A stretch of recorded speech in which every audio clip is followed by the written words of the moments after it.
kisah perjalanan hidupnya Maryani dari Pohuwato, Gorontalo.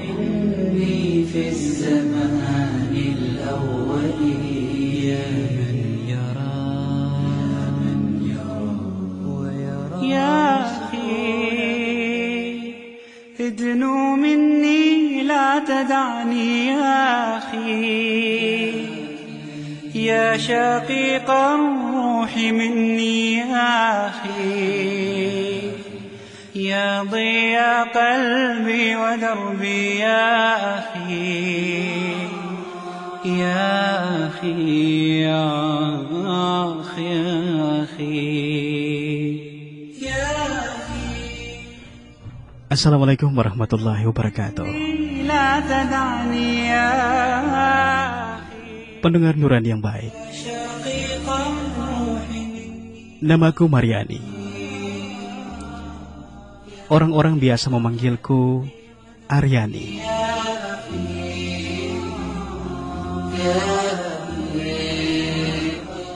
Ini adalah kisah perjalanan hidupku yang hingga hari ini masih belum lekang dari benakku. Sebuah kisah yang nyaris membuatku menyesal seumur hidup bila aku sendiri saat itu tidak berani mengambil sikap. Iya, sebuah perjalanan kisah yang sungguh aku sendiri takjub dibuatnya. Sebab aku sendiri menyangka bahwa di dunia ini mungkin tak ada lagi orang seperti dia.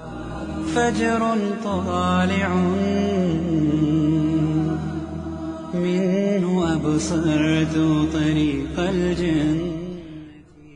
Pendengar Nurani yang baik, tahun 2007 silam aku dipaksa orang tuaku menikah dengan seorang pria.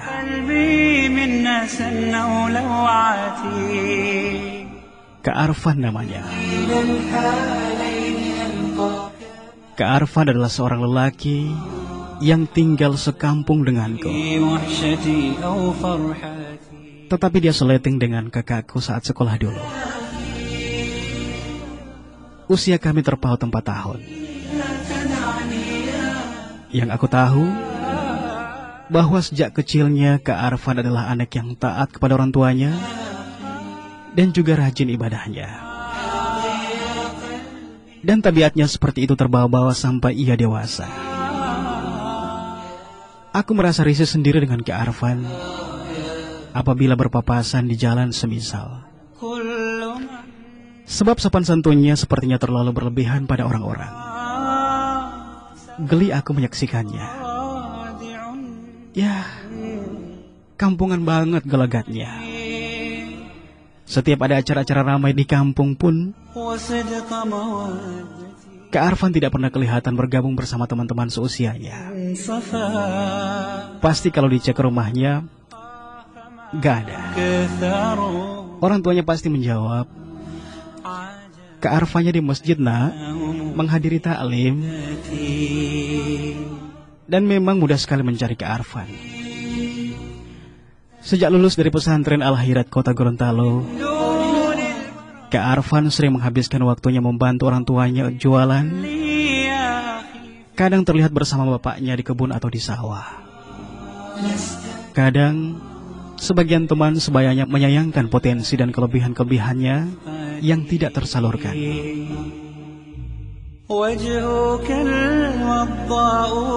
Pendengar, secara fisik memang Kak Arfan hampir tidak sepadan dengan ukuran ekonomi keluarganya.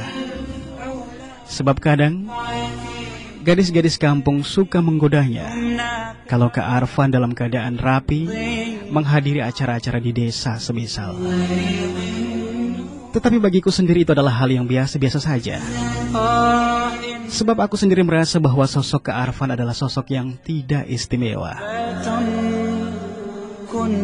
Apa istimewanya menghadiri taklim? Kurang pergaulan dan kampungan banget. Kadang hatiku sendiri bertanya, kok bisa ya? Ada orang yang sekolah di kota namun begitu kembali ke desa, tak ada sedikit pun ciri-ciri kekotaan melekat pada dirinya. HP nggak ada.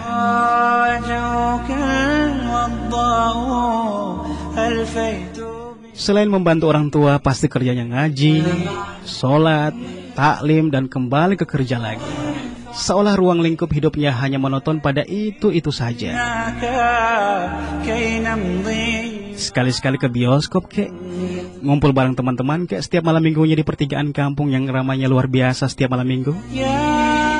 Apalagi setiap malam Kamis dan malam minggunya ada acara curhat kisah yang top banget di sebuah stasiun radio swasta di Gorontalo. Kalau tidak salah ingat, nama acaranya Suara Hati. Dan penyiarnya juga Satrio Herlambang.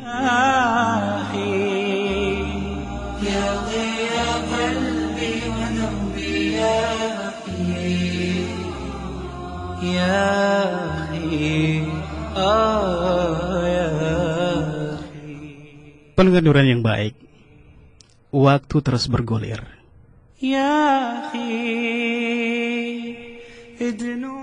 Dan seperti gadis-gadis modern pada umumnya yang tidak lepas dengan kata pacaran, aku pun demikian. Aku sendiri memiliki kekasih yang begitu sangat aku cintai. Namanya Bobby. Masa-masa indah ku lewati bersama Bobby. Indah ku rasakan dunia remajaku saat itu. Kedua orang tua Bobby sangat menyayangi aku. Dan sepertinya memiliki sinyal-sinyal restunya atas hubungan kami. Hingga akhirnya musibah ini tiba. Aku dilamar oleh seorang pria yang sudah sangat aku kenal. Ya, siapa lagi kalau bukan si Cooper Kak Arfan. Lewat pamanku, orang tuanya Kak Arfan melamarku untuk anak yang kampungan itu.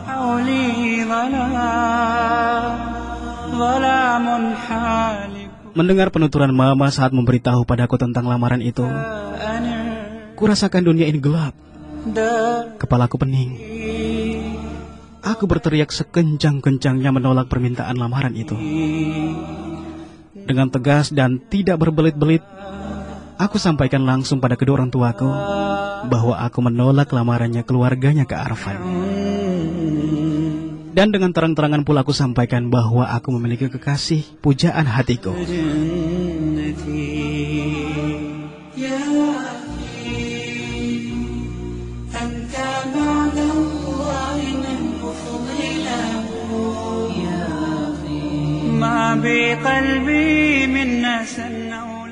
Iya, dengan terang-terangan pula aku sampaikan bahwa aku memiliki kekasih pujaan hatiku, Bobby. Mendengar semua itu, ibuku syok dan jatuh tersungkur ke lantai. Aku pun tidak menduga kalau sikapku yang egois itu akan membuat mama syok.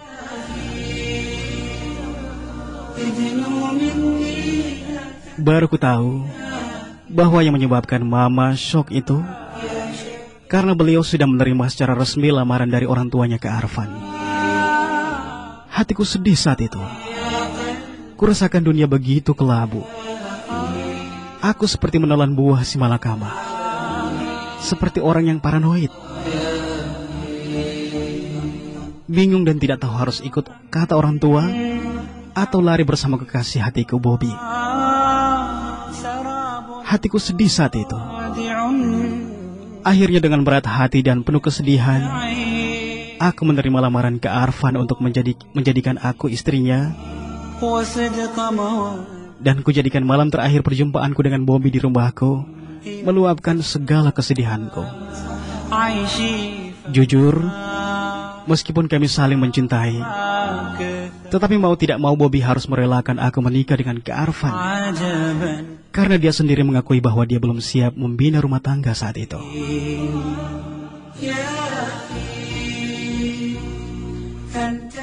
Pendengar Nuran yang budiman, tanggal 11 Agustus 2007, akhirnya pernikahan kami pun digelar. Aku merasa bahwa pernikahan itu begitu menyesakkan dadaku. Air mataku tumpah di malam resepsi pernikahan itu. Di tengah senyuman orang-orang hadir pada acara itu, mungkin akulah yang paling tersiksa.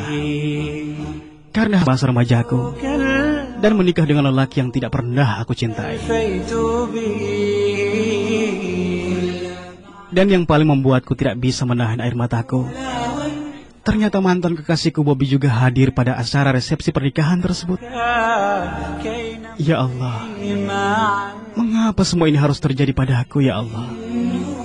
Mengapa yang harus jadi korban semua ini adalah aku?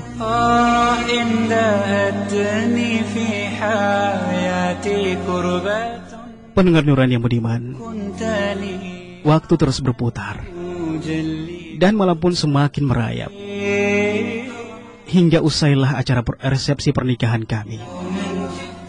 Satu persatu para undangan pamit pulang hingga sepilah rumah kami.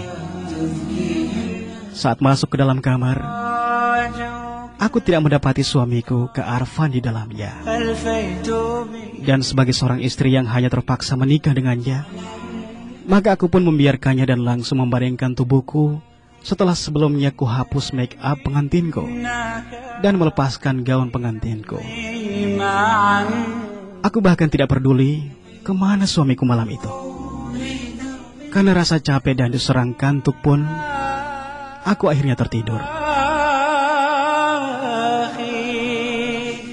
Tiba-tiba di sepertiga malam aku tersentak tak kala melihat ada sosok hitam yang berdiri di samping ranjang tidurku. Dadaku berdegup kencang. Aku hampir saja berteriak histeris. Andai saja saat itu aku tidak mendengar suara takbir terucap lirih dari sosok yang berdiri itu. Perlahan kuperhatikan dengan seksama. Ternyata sosok yang berdiri di sampingku itu adalah Kak Arfan, suamiku yang sedang sholat tahajud. Perlahan aku baringkan tubuhku sambil membalikkan diriku membelakanginya yang saat itu sedang sholat tahajud. Ya Allah, aku lupa bahwa sekarang ini aku telah menjadi istrinya Kak Arfan. Tetapi meskipun demikian, aku masih tidak bisa menerima kehadirannya dalam hidupku. Saat itu, karena masih di bawah perasaan mengantuk, aku pun kembali tertidur. Hingga pukul 4 dini hari, kudapati suamiku sedang tidur beralaskan sajadah di bawah ranjang pengantin kami.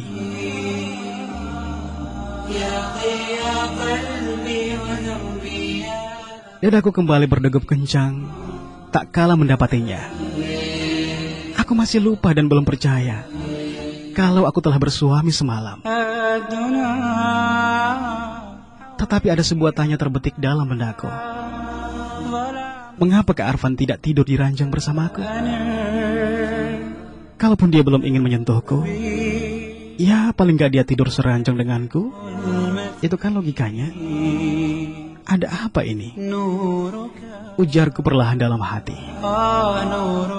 Aku sendiri merasa bahwa mungkin malam itu Kak Arfan kecapean, sama seperti diriku, sehingga dia tidak mendatangiku dan menunaikan kewajibannya sebagai seorang suami di malam pertama.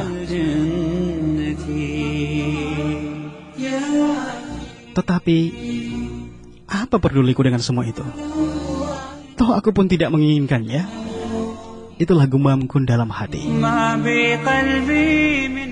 Pendengar Nurani yang budiman, hari terus berlalu dan kami pun menjalani aktivitas kami masing-masing. Kak Arfan bekerja mencari rezeki dengan pekerjaannya, dan aku di rumah berusaha semaksimal mungkin untuk memahami bahwa aku telah bersuami dan memiliki kewajiban melayani suamiku. Ya, paling enggak menyediakan makanan buatnya. Meskipun kenangan-kenangan bersama Bobby belum hilang dari benakku, aku terkadang masih merinduinya. Semula kupikir bahwa perilaku Kak Arfan yang tidak pernah menyentuhku dan menunaikan kewajibannya sebagai suami itu hanya terjadi pada malam pertama pernikahan kami. Tetapi ternyata yang terjadi adalah hampir setiap malam, sejak malam pengantin itu Kak Arfan selalu tidur beralaskan permadani di bawah ranjang atau tidur di atas sofa di dalam kamar kami. Dia tidak pernah menyentuhku walau hanya menjabat tanganku. Jujur, segala kebutuhanku selalu dipenuhinya. Secara lahir, dia selalu menafkahi diriku. Bahkan nafkah lahir yang dia berikan lebih dari apa yang aku butuhkan. عجبا Tetapi soal biologis, في شدة entah mengapa Kak Arfan tidak pernah sama sekali mengungkit-ungkitnya atau menuntutnya dariku. أنت لا Bahkan yang tidak pernah aku pahami, pernah secara tidak sengaja kami tabrakan di depan pintu kamar. صلي Dan Kak Arfan meminta maaf seolah merasa bersalah karena telah menyentuh diriku. Ada apa dengan Kak Arfan? Apa dia lelaki normal? رفقا Kenapa dia begitu dingin padaku? نعم الرفق Apakah aku kurang di matanya? Atau وجهك الوضاء ألفيت به pendengar, jujur merasai semua itu membuat banyak tanya berkecamuk dalam benakku. Ada apa dengan suamiku? Bukankah dia pria yang beragama dan tahu bahwa menafkahi istri secara lahir dan batin itu adalah kewajiban? Ada apa dengannya? Padahal setiap hari dia mengisi acara-acara keagamaan di masjid. Begitu santun pada orang-orang dan begitu patuh kepada kedua orang tuanya. Bahkan terhadap aku pun hampir semua kewajibannya telah dia tunaikan dengan hikmah. Tidak pernah sekalipun dia mengasari aku, berkata-kata keras padaku. Bahkan Kak Arfan terlalu lembut padaku. Tetapi satu yang belum dia tunaikan, yaitu nafkah batinku. Aku sendiri saat mendapatkan perlakuan darinya setiap hari yang begitu lembutnya, mulai menumbuhkan rasa cintaku kepadanya dan membuatku perlahan-lahan melupakan masa laluku bersama Bobby. Aku bahkan mulai merindukannya tak kala Kak Arfan sedang tidak di rumah. Aku bahkan selalu berusaha menyenangkan hatinya dengan melakukan apa-apa yang dia anjurkan lewat ceramah-ceramahnya pada wanita-wanita muslimah seharusnya, yakni mulai memakai busana muslimah yang syar'i.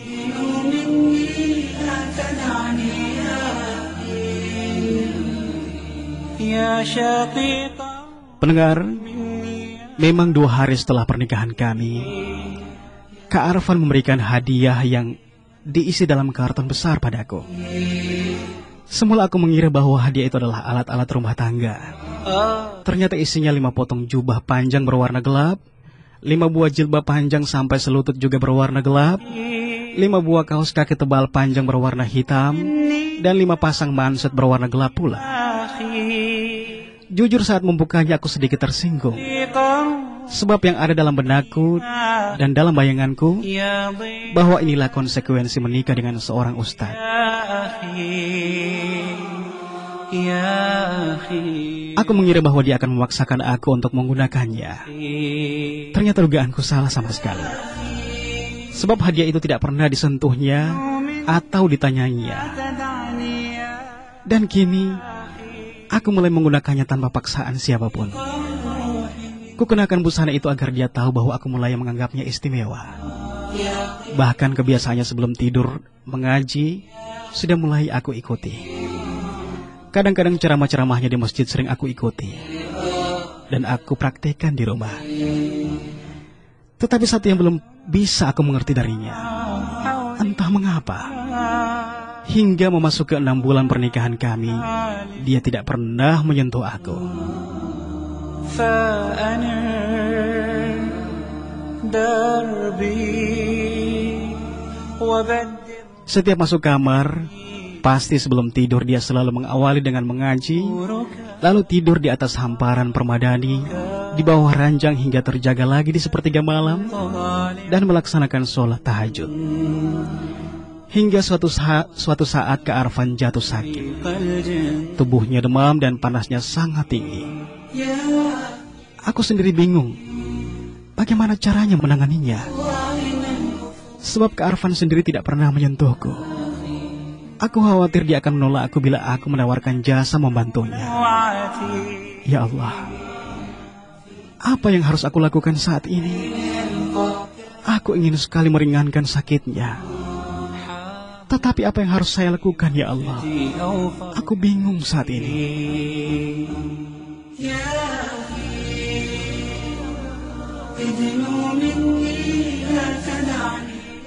Pendengar Nuran yang baik, malam itu aku tidur dalam keadaan gelisah. Aku tidak bisa tidur mendengar hembusan nafasnya yang seolah sesak. Ku dengar Kak Arfan pun sering mengigau kecil. Mungkin karena suhu panasnya yang tinggi, sehingga ia selalu mengigau. Sementara malam begitu dingin disertai hujan yang sangat deras dan angin yang bertiup kencang. Kasihan Kak Arfan. Pasti dia sangat kedinginan saat itu. Perlahan-lahan aku bangun dari pembaringan dan duduk kemudian menatapnya yang sedang tertidur pulas. Perlahan kupasangkan selimutnya yang sudah menjulur ke bawah. Ingin sekali aku merebahkan diriku di sampingnya atau sekedar mengompresnya dengan air hangat. Tetapi aku tidak tahu bagaimana harus memulainya. Hingga akhirnya aku tidak kuasa menahan keinginan hatiku untuk mendekatkan tanganku di dahinya untuk meraba suhu panas tubuhnya. Tetapi baru beberapa detik tanganku menyentuh kulit dahinya, Kak Arfan terbangun dan langsung duduk menjauh dariku sambil berujar.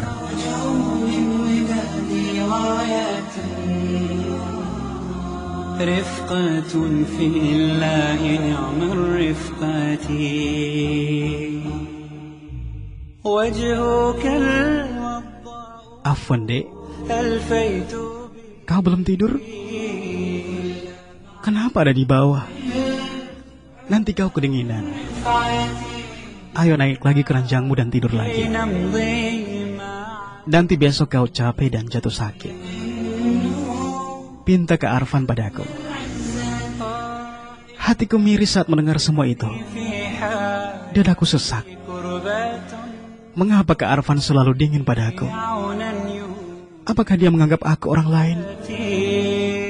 Apa di hatinya tidak ada cinta sama sekali untukku? Tanpa kusadari air mataku menetes sambil menahan isak yang ingin sekali kuluapkan dengan teriakan. Hingga akhirnya gemuruh di hatiku tak bisa kubendung juga. Afwan, Kak.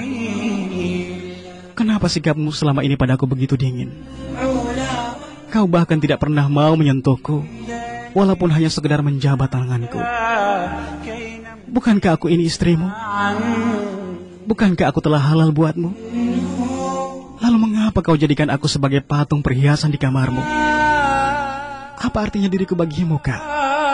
Apa artinya bagiku? Apa artinya diriku? Kalau kau tidak mencintaiku, lantas mengapa kau menikahi aku, Kak? Mengapa? Itulah ujarku di sela isak tangis yang tidak bisa kutahan. Tidak ada reaksi apapun dari Kak Arfan menanggapi galaunya hatiku dalam tangis yang terseduh itu. Yang nampak adalah dia malah memperbaiki posisi duduknya dan melirik jam yang menempel di dinding kamar kami. Hingga akhirnya dia mendekatiku dan perlahan berujar padaku.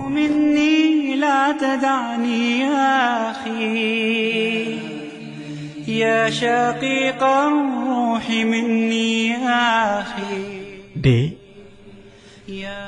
jangan kau pernah bertanya pada kakak tentang perasaan ini padamu. Karena sesungguhnya kakak begitu sangat mencintaimu. Tetapi sebaliknya tanyakanlah semua itu pada dirimu sendiri. Apa saat ini telah ada cinta di hatimu untuk kakak? Kakak tahu. Dan kakak yakin pasti suatu saat kau akan bertanya, mengapa sikap kakak selama ini begitu dingin padamu? Sebelumnya kakak minta maaf, Dik. Bila semuanya baru kakak kabarkan padamu malam ini. Kau mau tahu apa maksud kakak sebenarnya dengan semua ini? Ujar Kak Arfan dengan agak sedikit gugup.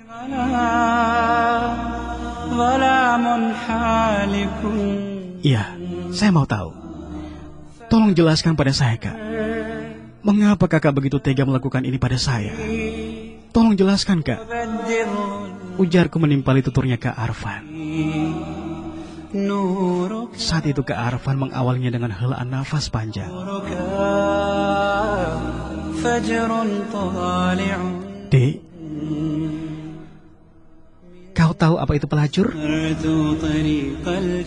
Dan apa pekerjaan dari seorang pelacur? Afwan, Dek.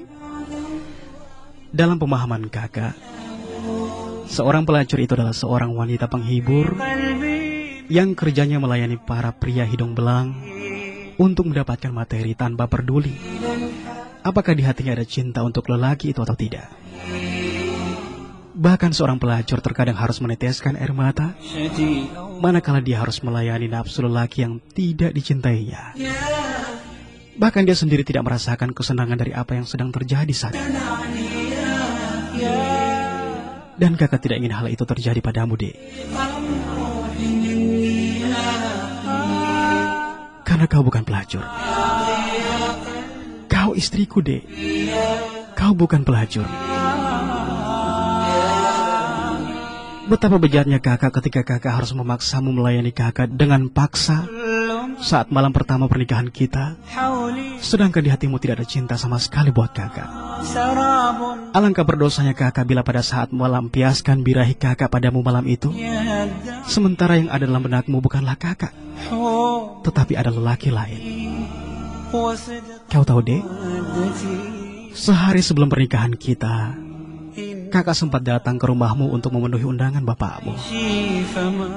Tetapi begitu kakak datang, tepat berada di depan pintu pagar rumahmu, kakak melihat dengan mata kepala kakak sendiri kesedihanmu yang kau lampiaskan pada kekasihmu Bobby. Kau ungkapkan bahwa kau tidak mencintai kakak. Kau ungkapkan bahwa kau hanya akan mencintai Bobby selamanya. Kau tahu, Dek, saat itu kakak merasa bahwa kakak telah merampas kebahagiaanmu. Dan kakak yakin bahwa kau menerima pinangan kakak ini karena terpaksa. Kakak juga mempelajari sikapmu saat di pelaminan, bahwa begitu sedihnya hatimu saat bersanding di pelaminan bersama kakak. Lantas, haruskah kakak egois dengan mengabaikan apa yang kau rasakan saat itu? Sementara tanpa memperdulikan perasaanmu, kakak terpaksa menunaikan kewajiban kakak sebagai suamimu di malam pertama. Sementara kau sendiri seolah mematung dengan derayan air mata seperti seorang pelacur.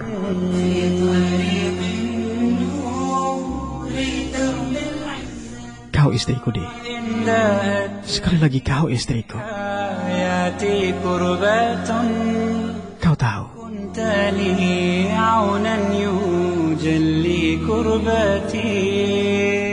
kakak begitu sangat mencintaimu.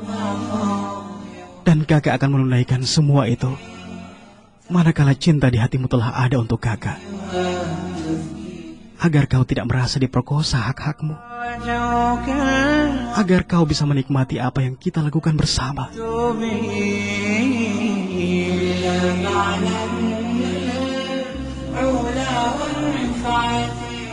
Dan alhamdulillah, apabila hari ini kau telah mencintai kakak,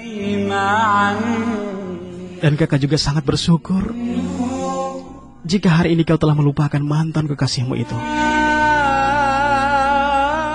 Beberapa hari ini kakak perhatikan, kau juga sudah mengenakan busana yang syar'i. Pinta kakak padamu, Dek, luruskan niatmu. Kalau kemarin kamu menggunakan busana yang syar'i itu untuk menyenangkan hati kakak semata,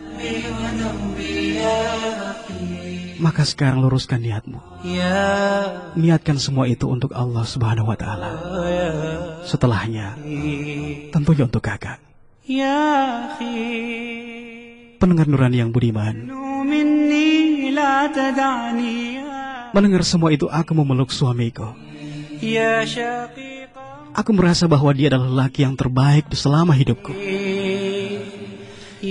Aku bahkan telah melupakan Bobby. Aku merasa bahwa malam itu aku adalah wanita yang paling bahagia. Karena meskipun dalam keadaan sakit, untuk pertama kalinya Kak Arfan mendatangiku sebagai seorang suami. Hari-hari kami lalui dengan penuh kebahagiaan. Kak Arfan begitu sangat karismatik. Terkadang dia seperti seorang kakak buatku, terkadang seperti orang tua. Darinya aku banyak belajar. Perlahan aku mulai meluruskan niatku. Aku benar-benar menggunakan busana yang syar'i semata-mata karena Allah dan untuk menyenangkan suamiku. Sebulan setelah malam itu, dalam rahimku telah tumbuh benih-benih hasil buah cinta kami berdua. Alhamdulillah, aku merasa sangat bahagia bersuamikan dia. Darinya aku belajar agama yang banyak. Aku menjadi mutarobinya. Hari demi hari kami lalui bersama dengan kebahagiaan.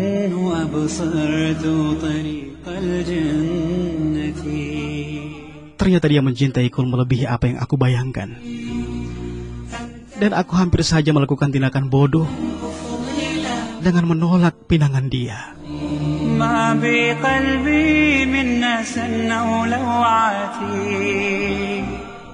Pengenduran yang baik. Aku pikir kebahagiaan itu akan berlangsung lama di antara kami. Setelah lahir Abdurrahman, hasil buah cinta kami berdua, anak pertama kami berdua, di akhir tahun 2008, Kak Arfan mengalami kecelakaan dan usianya tidak panjang. Kak Arfan meninggal dunia sehari setelah masuk rumah sakit setelah tabrakan tersebut. Aku sangat kehilangannya. Aku seperti kehilangan penopang hidupku. Aku kehilangan kekasihku. Aku kehilangan murabbiku. Aku kehilangan suamiku. Pendengar Nurani yang budiman, tidak pernah terbayangkan bahwa kehidupan kami bersama begitu singkatnya. Yang tidak pernah aku lupakan di akhir kehidupannya Kak Arfan, dia masih sempat menasihatkan sesuatu padaku. Dek, pertemuan dan perpisahan itu adalah fitrahnya kehidupan. Kalau ternyata kita berpisah besok atau lusa, kakak minta padamu, Dek, jaga Abdurrahman dengan baik. Jadikanlah dia sebagai mujahid yang senantiasa membela agama Allah dan senantiasa menjadi yang terbaik untuk umat, memberikan yang terbaik untuk umat. Didik dia dengan baik, Dek. Jangan kau sia-siakan dia. Satu permintaan kakak. Kalau suatu saat ada seorang pria yang datang melamarmu, pilihlah pria yang tidak hanya mencintaimu, tetapi juga mau menerima kehadiran anak kita. Maafkan kakak, Dek. Bila selama bersamamu ada yang kurang yang telah kakak perbuat untukmu, senantiasalah berdoa. Kalau kita berpisah di dunia saat ini, insya Allah kita akan bersua kembali di akhirat kelak. Kalau Allah mentakdirkan kakak yang pergi lebih dahulu meninggalkan dirimu, insya Allah kakak akan senantiasa menantimu. Demikianlah pesan terakhirnya Kak Arfan. Sebelum keesokan harinya, Kak Arfan meninggalkan dunia ini. Hatiku sangat sedih saat itu. Aku merasa sangat kehilangan. Tetapi aku berusaha mewujudkan apa yang menjadi harapan terakhirnya. Wassalamualaikum warahmatullahi wabarakatuh.